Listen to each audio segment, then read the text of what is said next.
Kasunod ng pananalasan ng bagyong Verbena sa bahagi ng Visayas at Mindanao, umabot na sa 47,000 katao ang naapektuhan ng bagyo, ayon sa Office of Civil Defense. Paliwanag ni OCD spokesperson Junie Castillo, una nang nakahanda ang kanilang response clusters habang ang mga lokal na pamahalaan ay nagsagawa na ng preemptive evacuation.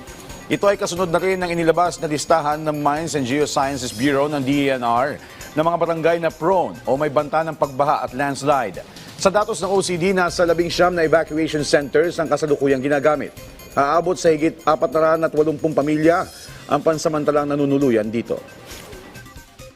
Bagamat meron na tayong mga initial reports na merong mga areas na binaha, pero so far wala pa tayong mga request to the national government ng mga augmentation from the LGUs. This is an initial report na that there are some areas sa region na 6 na mga binahan, particularly sa Iloilo, sa Bacolod.